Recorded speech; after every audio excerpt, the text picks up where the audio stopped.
आज मैं 2.5 मीटर में बनाने वाली हूँ अम्ब्रेला प्लाज़ो, जो कि बहुत ही ईज़ी और बहुत ही आसान तरीका है। तो मैं कुछ इस तरीके से डबल फ़ोल्ड कपड़ा रख लूँगी और इसकी जो दोनों साइड ओपन है, उसकी साइड से मैं कुछ इस तरीके से इसको फ़ोल्ड कर लूँगी। अब आप देख सकते हैं एज़ इट इज़ जैसे अम्ब्रेला फ्रॉक की कटिंग होती है, उसी तरीके से अम्ब्रेला प्लाज़ो की भी कटिंग होती है और बहुत ही सिंपल प्रोसेस होता है। ये सिलकर भी बहुत ही जल्दी रेडी हो जाता है।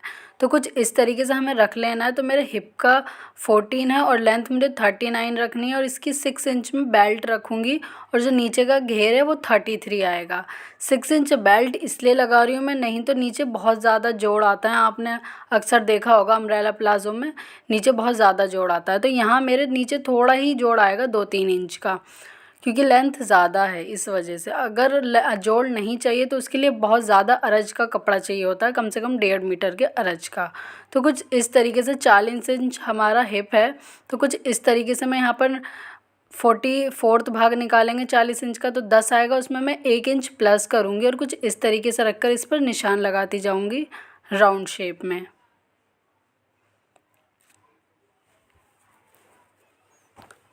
और यही हमारा निशान, तो जो निशान हमने लगाए तो उस पर थोड़ी सी हल्की सी गहराई देते हुए इस तरीके से।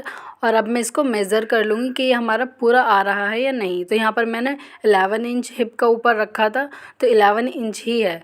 और अब मैं 33 नीचे का घेर रखूँगी। तो कुछ इस तरीके से हमें जहाँ से हमने ऊपर निशान लगाया था वहाँ से नापते हुए 33 इंच पर निशान लगाते जाना, इसी तरीके से राउंड शेप करके। और इस तरीके से हमारा नीचे तक निशान लगाने के बाद नीचे हमारा आगे के 2 पल्लों में जोड़ आएगा। तो कुछ इस तरीके से यहाँ पर आप देखते हैं, यहाँ पर ये हमारे ऊपर के 2 कपड़े जो हैं वो रह गए हैं और नीचे के इसी तरीके से हमारा निशान लगता जाएगा।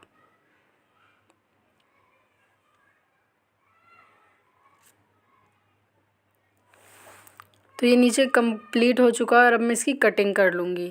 कटिंग करने के बाद जो हमारा वेस्ट कपड़ा बचेगा उससे हमें नीचे जोड़ लगाना है।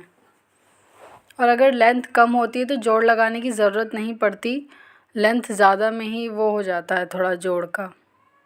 आप चाहे तो बेल्ट लगा भी सकते हैं, नहीं भी लगा सकते हैं, आप जोड़ लगा लीजिए, बेल्ट मत लगाइए।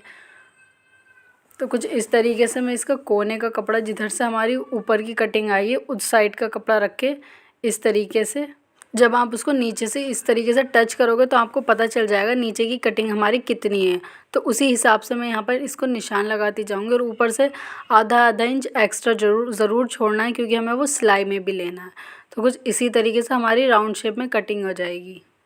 तो हमारी ये कटिंग हो चुकी है और अब मैं ऊपर से म्यानी, अगर आप म्यानी लगाना चाहते हैं यानी कि रुमाली लगाना चाहते हैं तो उसको एज़ इट इज़ ऐसे ही रहने देंगे, पर मैं यहाँ म्यानी नहीं लगा रही हूँ। और 14 इंच का हमारी म्यानी है यहाँ पर, तो यहाँ पर मैं 6 इंच की बेल्ट लगा रही हूँ, तो उसका ऊपर का पार्ट मैंने खाली रहने दिया, वहाँ हमारी बेल्ट आ जाएगी। और नीचे से 2 इंच की गहराई देते हुए कुछ इस तरीके से तिरछा निशान लगाकर यहाँ पर शेप दे देंगे। अगर आप म्यानी लगाओगे तो आपको यहाँ शेप नहीं देनी है, अपनी म्यानी के हिसाब से जितने आप म्यानी रखना चाहते हैं वहाँ पर आपको रुमाल अटैच कर लेना है। तो कुछ इस तरीके से हमारे बहुत ही ईज़िली कटिंग हो गया है। और अब मैं यहाँ पर 23 इंच की बेल्ट ले रही हूँ, जिसकी चौड़ाई 23 इंच रखूँगी मैं और लंबाई 6 इंच हमारी सिलकर आनी चाहिए। तो उसमें 6 इंच में मैं 3 इंच प्लस करूँगी, क्योंकि हाफ इंच हमारा नीचे सिलाई में जाएगा और 2.5 इंच हमारा ऊपर लास्टिक की सिलाई में जाएगा, तो हमारी 6 इंचेस बच जाएगी। तो कुछ इस तरीके से मैं 9 इंचेस पर इसको मार्क कर लूँगी और इसकी कटिंग कर लूँगी।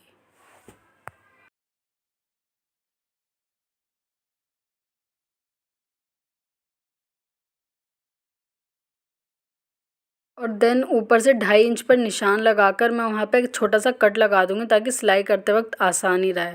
तो अब हमें अपने नीचे इन जोड़ों को, 2 जोड़ जो हैं हमारे, उनको अटैच कर लेना है। और इसी तरीके से हमारी जो म्यानी है उनको इस तरीके से हमें ओपन करके, ये एक कपड़ा हमारा नीचे है और एक ऊपर, इस तरीके से इसकी दोनों म्यानी की साइड सिलाई लगा लेनी है। और सिलाई लगाने के बाद ये कुछ इस तरीके से, और हमारा नीचे के पार्ट्स भी जुड़ चुके हैं, तो ये जो जोड़ है हमारा वो अंदर के साइड आ जाएगा। और अब मैं यहाँ पर अटैच करूँगी अपनी बेल्ट को। तो बेल्ट को कुछ इस तरीके से एक कपड़े के ऊपर रखकर इसकी बैक साइड बैक साइड पर आनी चाहिए और फ्रंट साइड पर फ्रंट रखकर इस तरीके से इसे राउंड शेप देते हुए अटैच कर लेना है। और ये मेरी अटैच हो गई। अब मैं इसको बीच में से इस तरीके से पकड़ूँगी तो हमारी दोनों पैरों के फ्लैपर रेडी हो जाएगा। कुछ इस तरीके से हमें इसको सिलाई लगा लेनी है। कुछ इस तरीके से राउंड शेप में आपको सिलाई लगा लेनी है। सिलाई लगाने के बाद ही हमारा कंप्लीट हो चुका है। और नीचे आप सिलाई भी लगा सकते हैं पतली पतली, और पीको भी करा सकते हैं। तो यहाँ पर मैं पीको कराने वाली हूँ और ऊपर मैं लास्टिक लगाऊंगी।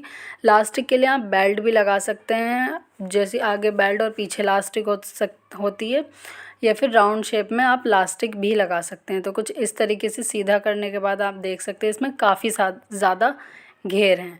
तो लास्टिक आपको अपने हिप के हिसाब से लेनी है। यहाँ पर मैंने 35 इंचज़ की ली है। जितना भी आपका हिप का पार्ट है ऊपर का, जहाँ आपकी बेल्ट लगाते हैं, उसमें से 5 इंचज़ माइनस कर दीजिए और बेल्ट आ जाएगी आपकी एकदम परफेक्ट। और कुछ इस तरीके से सिलाई लगाते हुए राउंड शेप में इसको अटैच कर लेंगे। एंड देन ऊपर भी इसकी सिलाई लगा लेंगे ताकि जो हमारी लास्टिक है वो अंदर से फोल्ड ना हो। और नीचे मैं यहाँ पर पीको करा लूँगी और हमारा प्लाज़ो तैयार है। अब आप देख सकते हैं मैंने नीचे पीको करा लिया है। कुछ इस तरीके से मैंने यहाँ पर सिंपली पीको कराया। आप चाहें तो धागा तार वाला पीको भी करा सकते हैं, उससे ज़्यादा राउंड होता है। और ये हमारा फ्लैपर बनकर रेडी है। वीडियो पसंद आए तो वीडियो को लाइक और चैनल को सब्सक्राइब करना। Thank you for watching.